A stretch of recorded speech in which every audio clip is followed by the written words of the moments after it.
Dok, tabingi po yung ilong ko. Ano pong gawin ko para maayos po, Dok? Sana mapansin mo, Dok. So, another term, guys, na tinatawag natin for nasal deviation is deviated nasal septum. So, yung nasal septum natin yan siya, guys, no, nasa loob yan siya ng ating ilong, which is like a thin wall of cartilage. Parang nandito siya sa gitna, guys, no?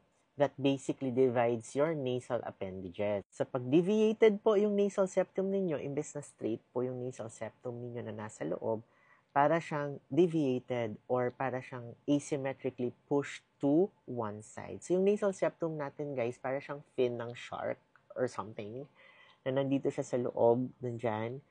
Tapos, sinusuport niya yung projection and shape ng ating nose. So, pag tabingi yung nasal septum natin, nagfa-follow din usually yung buong nose natin, resulting into parang crooked or parang tabigi na nose. So, ano nga ba yung mga causes ng ating deviated nasal septum? Of course, number one, guys, is congenital. So, pag pinanganak na talaga tayo, guys, because of genetics, parang tabingi yung nasal septum natin. Number two, birth trauma. So, ibig sabihin, nung baby tayo, okay naman yung nasal septum natin, but because of a difficult delivery, nahirapan sa atin yung nanay natin na i-push tayo sa birth canal. Tapos yung nose natin, yung septum natin, parang because of the pressure and the constriction, parang may nangyari sa ilong natin. That can actually lead to deviated nasal septum as we grow. So rarely, guys, nagkakaroon ng disproportionate growth yung left and right side natin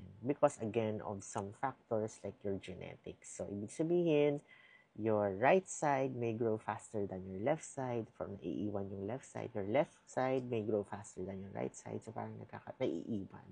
So kaya nagkakaroon ng deviation also of the nasal septum because the right side sometimes pulls on the septum, the left side maybe pulls on the septum also. So the forces, the quality of collagen, the kind of forces or vectors that is exerted by your supporting tissue is different or hindi din symmetrical. Kaya maybe it can affect also the kind of septum that you will have as an adult. And also, guys, nasal injuries. So, if may sports tayo, if yun, mahilig tayo mag-boxing-boxing, mga natatamaan yung nose, or nahulog tayo, nahulog tayo sa face natin, parang nagkaroon tayo ng mga fractures sa nose, or natamaan yung septum natin. So, syempre, nakaka-affect din yun sa itsura ng septum natin. Di ba? Nakikita nyo yung mga boxers, di ba? Parang yung nose nila eventually parang nag-change because of the trauma also. Kaya guys, if nagkaroon tayo ng nasal fracture, wag nating pababayaan. Kailangan pumunta tayo sa emergency room.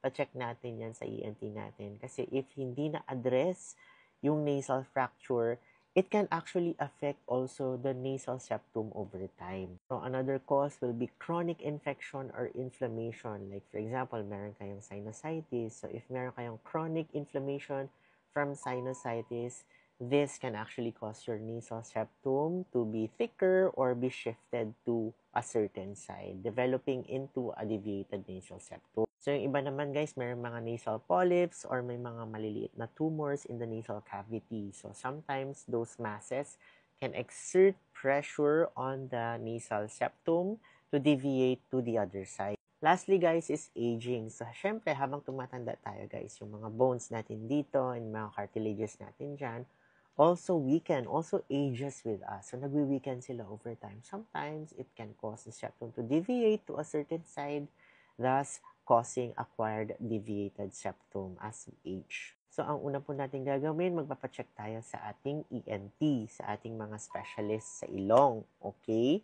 Para lang masilip kung bakit nga ba deviated or tabingi yung ating ilong. Baka merong mga structural problems, kagaya ng nasabi ko kanina, baka may mga inflammation, baka merong mga masses, tumors, or mga polyps na nandyan.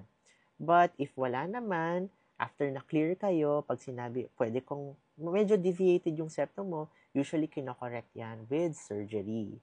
So, sometimes yung nasal septum natin dito, if weak yung nasal septum natin, kumukuha yung plastic surgeon ng cartilages dito sa ating ear and nilalagyan niya ng support para matulungan yung ating nasal septum para mas maganda yung projection at the same time mas straight po siya.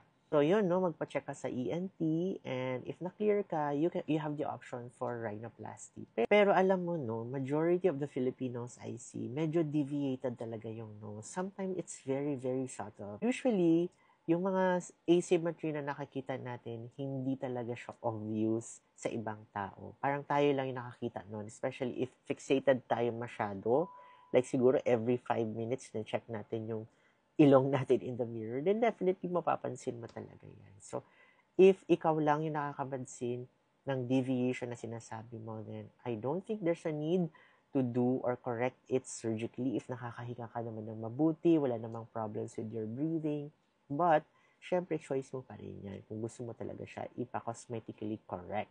So, supportahan natin yung decision ninyo. So, all you have to do is to find a plastic surgeon who really specializes in rhinoplasty and deviated septums. Alright guys, so yun. I hope this helps. For more acne tips, follow me and Basta Acne DMD. Bye!